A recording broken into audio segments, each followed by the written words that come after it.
ఓం మహాగణాధిపతయే నమః. ఓం గురుభ్యో నమః. ఓం శ్రీమాత్రే నమః. పరమేశ్వర స్వరూపమైనటువంటి జ్యోతిష, వాస్తు మరియు ఇతర అనేకమైనటువంటి శాస్త్రములను మనకు అందించినటువంటి మహర్షులకి నమస్కారం. హయగ్రీవ హయగ్రీవ హయగ్రీవేతి యోపధేత్ తస్య నిస్సరతే వాణీ జన్మకన్యా ప్రవాహవత్. అరుణాం కరుణాతరంగితాక్షీం ధృతపాశాంకుశపుష్పబాణచాపాం అనిమాదిభిరావృతాం మయూకైః అహమిత్యేవ విభావయే భవానీం. శ్రీమాత్రే నమః. ప్రేక్షకులకి ఆ లలితాంబిక అమ్మవారి యొక్క అనుగ్రహం పరిపూర్ణంగా కలగాలని మనస్ఫూర్తిగా కోరుకుంటూ ఈరోజు మనం వార ఫలితాల్లో 23 జూన్ నుంచి 29 జూన్ వరకు ఉండేటువంటి గ్రహస్థితి ఏ విధంగా ఉంది అని చూసుకున్నట్లయితే, మేషంలో కుజుడు, వృషభంలో గురువు, మిథున రాశిలో రవి, బుధ, శుక్రులు, కన్యా రాశిలో కేతువు, మీన రాశిలో రాహువు, మనకి ఈ యొక్క కుంభంలో శని యొక్క సంచారం జరుగుతుంది. అదేవిధంగా చంద్రుడు ధనస్సు నుంచి మీన రాశి వరకు ఈ వారం మొత్తం సంచరిస్తున్నాడు.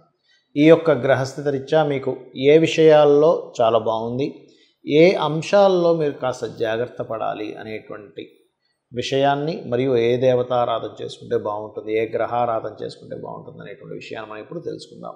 మిథున లగ్నము, మిథున రాశి. మిథునం వారికి కనుక చూసుకున్నట్లయితే ప్రధానంగా రాశిలో రవి, బుధ, శుక్ర గ్రహాల యొక్క సంచారం జరుగుతుంది.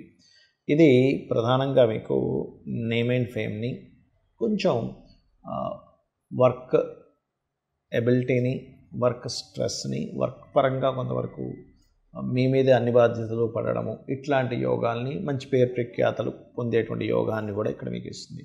అయితే మీ 2వ స్థానాధిపతి అయినటువంటి చంద్రుడు ప్రధానంగా 26, 27 తేదీల్లో కొంచెం శనితో కలిసి ఉంటున్నాడు.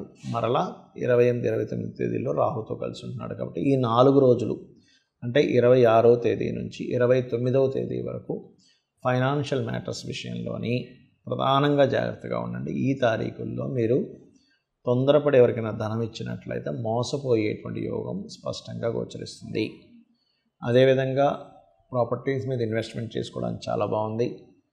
మరియు ఇన్వెస్ట్మెంట్స్కి సరైన సమయం, బికాజ్ ఆఫ్ 12వ స్థానంలో గురువు ఉన్నాడు కాబట్టి. కాకపోతే ఏదైనా ఒక ప్రాపర్టీ తీసుకునేటప్పుడు ఆ తీసుకునే క్రమంలో కొంతవరకు ఇదిగో ముందు కదులుతున్నట్టే కదులుతూ మళ్ళీ ఆ వ్యక్తి ఏదో రిజిస్ట్రేషన్ చేయడానికి కొంచెం ఆగడం, మీకేదో మనీ విషయంలో ఇంకా సమకూరలేదని వాళ్ళని ఆపడం, ఇట్లాంటివి కొంచెం చిన్న చిన్న డిస్టర్బెన్స్ మధ్యలో మీకు గృహయోగము, వాహన యోగం కానీ, స్థల యోగం కానీ కలుగుతుంది. అలాగే మరొక విషయం ఏంటంటే, ఇక్కడ దీంతోపాటు ఇక్కడ పంచమాధిపతి అంటే సంతానం కోసం ప్రయత్నం చేసేటువంటి వారికి కొంచెం శ్రమ అనేటువంటిది ఉంటుంది ఈ సమయంలో. అదేవిధంగా రాజకీయ నాయకులకి మరియు కొద్దిగా రాజకీయ నాయకులకి మరియు అదేవిధంగా రెండో వివాహం చేసుకుని ఉంటారు కొంతమంది, ఇష్టపడి రెండో వివాహం చేసుకునేటువంటి వారికి కొంత అనుకూలంగా ఉంది. కాకపోతే రాజకీయ నాయకులు కొంత స్ట్రెస్ ఉంటుంది. షేర్ మార్కెటింగ్ రిలేటెడ్ సంబంధించిన విషయంలో లాంగ్ టర్మ్ షేర్స్ ఇన్వెస్ట్మెంట్ చేయడం అనేటువంటిది మంచిది. అదేవిధంగా శత్రువుపై జయము కొన్ని విషయాల్లో, అంటే ఇప్పుడు చూడండి, ఏదైనా భూమి, ఫ్యాక్టరీకి రిలేటెడ్ సంబంధించిన విషయంలో ఏదైనా లిటికేషన్స్ ఉన్నటువంటివి తీసుకునే యోగం చూపిస్తుంది. కాబట్టి ఆ యొక్క అంశాల్లో కాస్త జాగ్రత్తగా ఉండండి. మరియు ఇష్టపడిన వారిని వివాహం చేసుకోవాలనేటువంటి ప్రయత్నం మీకు కలిసి వస్తుందని చెప్పుకోవచ్చు. అదేవిధంగా ఇక్కడ దశమ స్థానంలో ఎప్పుడైతే రాహు యొక్క సంచారం జరుగుతుందో, ఉద్యోగ సంబంధించినటువంటి విషయంలో విదేశాలకు వెళ్ళి ఉద్యోగం చేయాలి, విదేశాల్లో ఉద్యోగ సంబంధించినవి మీకు సమకూరాలి అని అనుకున్నట్లయితే మీకు బాగా కలిసి వచ్చేటువంటి సమయం ఈ వారం ఉంది అని చెప్పుకోవచ్చు. ఆఖరిగా ముఖ్యంగా 28, 29 తేదీల్లో మీకు ఉద్యోగ అవకాశాలు, అందులో ముఖ్యంగా విదేశీ ఉద్యోగ అవకాశాలు కూడా యోగిస్తాయి. కాకపోతే ఎప్పుడైతే కుజుడు ఓన్ హౌస్లో ఉన్నాడో ఫ్యాక్టరీస్ మూలంగా లాభాలు అనేటువంటివి చాలా స్పష్టంగా గోచరిస్తుంది. కాకపోతే కొన్ని కన్స్ట్రక్షన్ చేసేటువంటి విషయంలో చిన్న చిన్న తప్పిదాలు జరుగుతాయి. ఇక మీరు చేయవలసినటువంటి దేవత ఆరాధన లలిత అమ్మవారిని ఎక్కువగా ఆరాధన చేయండి, అన్ని విధాలా మీకు బాగుంటుంది. చాలామందికి కొన్ని అపోహలు ఉన్నాయి. ఏమిటది అంటే, ఏలినాడు శని, అర్ధాష్టమి శని, అష్టమ శని ఇవి నడుస్తున్నప్పుడు మనకి ఏ పనులు అవ్వవు, చాలా కష్టాల్లోకి వెళ్ళిపోతాము అనేటువంటిది ఉంది. కానీ ఇందులో ఒక విషయం గుర్తుపెట్టుకోండి, స్ట్రెస్ అయితే ఖచ్చితంగా కొంత పెరుగుతుంది. బికాజ్ ఆఫ్ శని అనేటువంటిది కర్మకారకుడు కాబట్టి ఒక కర్మని పదే పదే చేయవలసి రావడము, లేకపోతే ఎక్కువ రోజులు దాని గురించి వెయిట్ చేయాల్సి రావడం ఉంటుంది. కానీ ఒకటి గుర్తుపెట్టుకోండి, సక్సెస్ ఇవ్వకుండా ఉండడము అనేటువంటి శని కారకత్వం కాదు. ఆయన కారకత్వమే సక్సెస్ ఇవ్వడం. ఎందుకు అంటే మీరు గమనించండి, ఏ రాజకీయ నాయకులు పిఎంలు కావచ్చు, సీఎంలు కావచ్చు, మీరు తీసుకోండి, వాళ్ళ జాతచక్రాలు తీసుకోండి. వాళ్ళు గెలిచిన 99% ఆఫ్ కేసెస్ అర్ధాష్టమి శని, అష్టమ శని, ఏలినాటి శనిలోనే గెలిచారు. పిఎం మోడీ గారు వృశ్చిక రాశి, ఏలినాటి శని 2 సార్లు. అదేవిధంగా ఇప్పుడు గెలిచినా సరే అర్ధాష్టమ శని. అలాగే జగన్ గారు అష్టమ శని సమయంలో గెలవడం జరిగింది. చంద్రబాబు నాయుడు గారు కానీ, స్వర్గీయ ఎన్టీ రామారావు గారు కానీ ఏలినాటి శని నడిచేటప్పుడు వాళ్ళు సీఎంలు అది అయ్యారు. అంటే దీని అర్థం ఏంటంటే శని యొక్క కారకత్వం ఎప్పుడు కూడా అష్టమ శని, అర్ధాష్టమ శని, ఏలినాటి శని ఏదొచ్చినా కూడా మిమ్మల్ని ఓడించడం ఆయన కారకత్వం కాదు, మిమ్మల్ని గెలిపించడమే ఆయన కారకత్వం. మిమ్మల్ని గెలిపించడానికి కాస్త శ్రమనిస్తాడు. ఇది బాగా అర్థం చేసుకోండి. మనం ఎప్పుడు కూడా ఒక స్ట్రగుల్లోకి వెళ్తున్నాం అన్నప్పుడే ఎక్కువగా బాగా ఆలోచిస్తాం, దీని నుంచి ఎలా బయటపడాలని. అప్పుడే బాగా నేర్చుకుంటాం. అంటే హీ ఈజ్ ద టీచర్. అంటే మనకు ఒక పాఠం నేర్పడానికి, జీవితం ఏంటో తెలపడానికి మాత్రమే ఆయన యొక్క స్థితి మనకు వస్తుంది. కాబట్టి దయచేసి ఈ యొక్క సమయాల్లో ఏదో అవుతుందనేటువంటి భావన నుంచి ఫస్ట్ బయటకు వచ్చేసేయండి. ఎందుకంటే నేను చాలామందిని చూస్తున్నాను, అమ్మో ఇది ఉంది, నేనేమీ చేయలేనేమో అనేటువంటి స్థితిలోకి వెళ్ళిపోతున్నారు. అది పూర్తిగా రాంగ్. ఎక్కడా శాస్త్రంలో అలా లేదు. మరి దీనికి ఏమిటి పరిహారము? మొట్టమొదటిగా మన జీవన శైలిలో మార్పులు చేసుకోవాలి. ఏమిటది? మధ్యాహ్నం పూట నిద్రపోకూడదు, ఉదయం పెందరాలే లేవాలి, వాకింగ్, ఎక్సర్సైజ్ లాంటివి చేస్తూ ఉండాలి. మీ కిందన పనిచేసే వాళ్ళకి, చిన్న వాళ్ళకి ఏదో ఒక ధన రూపేనో, వస్తు రూపేనో, వస్త్ర రూపేనో దానం ఇస్తూ ఉండండి. అదేవిధంగా శని త్రయోదశులు, శనివారాలు వీలున్నంత మటుకు శనికి తైలాభిషేకం చేయడం లాంటివి చేస్తూ ఉండండి. గోవుకి పిడికెడు బెల్లం తినిపిస్తూ ఉండండి. అదేవిధంగా మరొక విషయం ఏంటంటే, ఇక్కడ మీరు ఎంత శ్రమిస్తూ ఉంటే శని యొక్క ప్రభావం అంత తగ్గుతుంది. ఇది గుర్తుపెట్టుకోండి. ఎందుకంటే శ్రమకారకుడు, ఉద్యోగకారకుడు, లాభాల కారకుడు ఆయన. Because of 10th and 11th lordship ఆయనకు వచ్చింది కాబట్టి.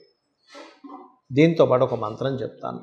ఓం అనాకలిత సాదృశ్య చుబుక శ్రీ విరాజితాయే నమః. ఇక దీంతో పాటు ఇంకొంతమందికి ఇంకొన్ని అపోహలు ఉన్నాయి. ఏమిటి? నాకు కాలసర్పదోషం ఉందండి, ఏమీ కలిసి రాదేమో. కాలసర్పదోషం ఉన్నటువంటి వారు 140 ప్రెసిడెంట్ల జాతకాలు నేను చూశాను. వాళ్ళకి కాలసర్పదోషం ఉంది, దేశాలను మొత్తం వాళ్ళు పాలిస్తున్నారు. మరి దీనికి ఏమంటారు? కాలసర్పదోషం ఇండివిజువల్ చార్ట్ మీద ఎఫెక్ట్ ఉండదు, దేశకాల పరిస్థితుల మీద ఉంటుందని శాస్త్రంలో ఉంది. మరి ఎంతో కొంత అన్ని గ్రహాలు దగ్గరికి వచ్చేసాయి కదండి, ఏమి టెన్షన్ పడాల్సిన పని లేదు. చక్కగా రాహుకేతువుల దగ్గర దీపారాధన చేసుకోండి. కాళహస్తికి వెళ్ళి ఆ పరమేశ్వరుడి యొక్క పాదాలు పట్టుకొని ఆయనే చూసుకుంటాడు. మీకు కాలసర్పదోషం ఉన్నా, ఏ దోషం ఉన్నా కూడా. ఇది కాకుండా సర్పదోషం అని ఉంటుంది. అప్పుడు మాత్రం కాస్త మీరు రాహుకేతు పూజ చేస్తూ, మీరు అంటే ఏం లేదు, ఓవర్ యాంగ్జైటీ, కోపం రావడం, సడన్గా కొన్ని ఇన్సిడెంట్స్ లైఫ్లో సడన్ మార్పులు రావడం జరుగుతుంది సర్పదోషం వల్ల. దీనికి ఏం టెన్షన్ పడక్కర్లేదు. సర్పసూక్తం చదువుకోండి. చక్కగా మీరు నవగ్రహాలు రాహుకేతుల దగ్గర దీపారాధన చేస్తూ రావి చెట్టు చుట్టూ ఎక్కువ ప్రదక్షిణాలు చేయండి సర్పదోషం ఉన్నటువంటి వారు.